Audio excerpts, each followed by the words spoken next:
Hi all, James Charles here. I've just woken up in a very expensive and luxurious country. Shit guys, wrong video, my bad. Hi all, James here. I'm currently traveling abroad and just woke up, but I wanted to sit down and make a video addressing everything that's going on right now.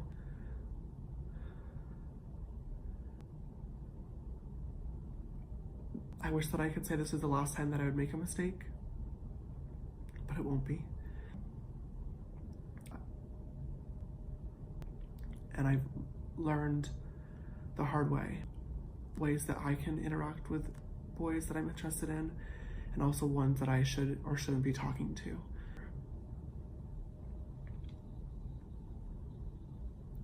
And I'm so disappointed in myself that I hurt her.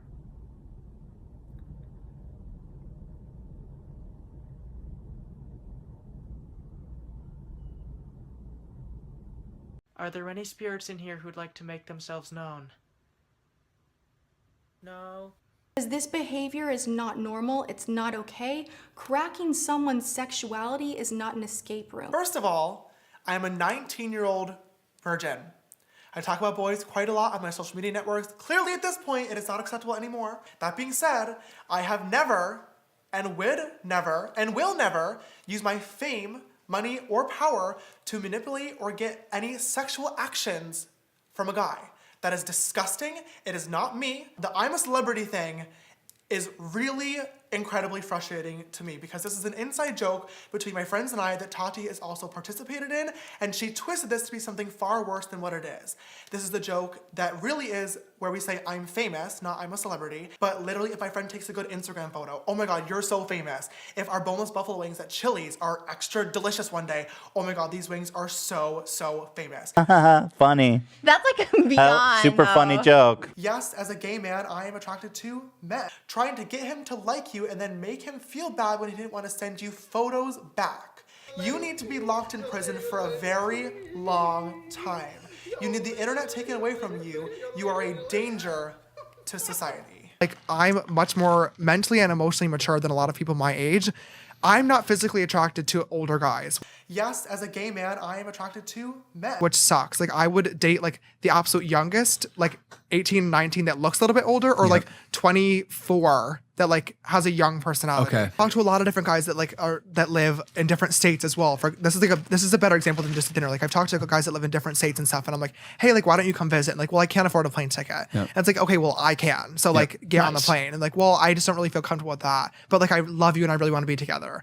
And I'm like, well, we can't be together because you can't afford a plane ticket. You're probably still in either high school or college, like a senior in high school or in college. Right. So like, either you accept the flight and realize that like this is what I'm bringing to the relationship so we can spend time together if you actually care about me, or we literally never meet because you can't afford it. So it's like, if I'm sacrificing my time, which makes me a lot of money when I'm focusing my time on, you know, my business, if I'm sacrificing my time to spend time with somebody that I care about, like, I need you to sacrifice the ego of getting on a flight that somebody else paid for so we can hang out. You won't date a fan? No.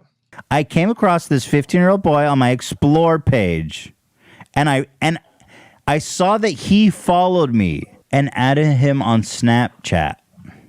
Why on Snapchat? And the excitement of meeting someone I thought could be potentially great. Are you fucking kidding me? Today, I'm going to be making a very important video about a very important topic. Today's video is going to be from the heart, and I'm going to focus on what happened, the conclusions that I've come to, and most importantly, holding myself accountable for my own actions. And I also want to say I'm sorry to my friends, family, and fans that have to watch another one of these videos, because you shouldn't have to, and this is really embarrassing. Oh my fucking god, she fucking dead. I fully understand my actions and how they are wrong. There's no excuse for them, and I don't plan on making any in this video either. I think it's important that I provide a trigger warning for this video. There's going to be topics and things talked about that are very sensitive to some people, and I don't want anybody to have to listen to those if they don't want to. I love that he gives a trigger warning. I mean, you are the trigger warning, bro. Within the past couple of weeks, 2 different people, both under the age of 18, have recently come forward saying that they had inappropriate messages with me on social media. In both of these cases, I added these people on Snapchat, asked how old they were right away, was told that they were 18, believed them, there's no excuse for them, and I don't plan on making any in this video either. Engaged in a flirty conversation, and then later on found out that they were actually 16. Upon finding out, I was immediately embarrassed and blocked both people. As I did more research on these topics and self-reflected, I realized that the receipts and the screenshots and the specific details of the interaction really don't matter. These conversations should have never happened, point blank period. There's no excuse for it, there's no ifs, ands, or buts, and I take full responsibility for that. I trusted the information that was given to me in both of these situations. Doing research into these people's public social media profiles would have revealed their true ages, and therefore these conversations would have never happened in the first place, but I didn't do the research, and that is what is so embarrassing. Yes, James. Embarrassing. I started doing a lot of thinking and reflecting to really try and figure out why I was actually allowing myself to be so reckless in the first place. And I finally came to a conclusion.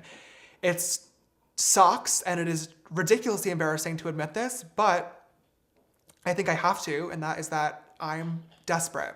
Really looking, period. Like, I'm actively searching for younger people to be in a relationship with, and sucks. Like, I would date like the absolute youngest. I just want to say firsthand that that is absolutely not the case. The idea of actually being in a relationship became so important to me that I was willing to trust too quickly, miss out on red flags, and most importantly, not take the precautionary measures that really anybody, but especially somebody with a public platform, should be taking before talking to anybody. I had the mentality that I could reach out to literally anybody and use my Explore page and For You page as a dating app, and eventually I would just happen to find the right person. When these videos started to come to light, power imbalance became a really large topic of conversation on social media, and rightfully so. I know that this conversation shouldn't have occurred. I take responsibility for that, but at the same time, like, they DM'd you first. They lied to you. They flirted first. Like, you didn't use your fame, money, and power to get anything. Like, well, I can't afford a plane ticket. Yep. And it's like, okay, well, I can. So like, get on the plane. And like, that mentality is completely wrong, because a power imbalance can happen even when it's not intentional. What I wasn't getting before is that the excitement that comes with talking to a celebrity, this is the joke that really is where we say I'm famous, not I'm a celebrity, is literally enough to make somebody do or say something that they normally wouldn't, even if that celebrity isn't intentionally weaponizing their fame, money, or power. And it's like, okay, well, I can. So like, get on the plane. And like, and that's the concept that I just wasn't getting. For me, having a public platform has become such a huge part of my life that at this point, it does feel normal. But I have to understand that to 99.9% of people, it's not normal and will never be normal. And that's where the power imbalance lies that I wasn't understanding. Understanding is like a huge thing for me. Yeah. Just because like the life that I live is strange, and like I need someone who like not gets it, but like is willing to learn. But the only way to actually show and prove that you are sorry is through action and change. And I'm going to change. I didn't understand how a situation like this could affect the people involved, but now I do. And for that, to the victims, I am so, so sorry. And I promise that something like this will never, ever happen again. Like, for a lot of people, like, they'll see me as someone who's just pretty, as opposed to being like a man. Which is fine, like that's how I like to see myself as too. It's just someone who's like a pretty human being. Yeah. So you agree? What? You think you're really pretty?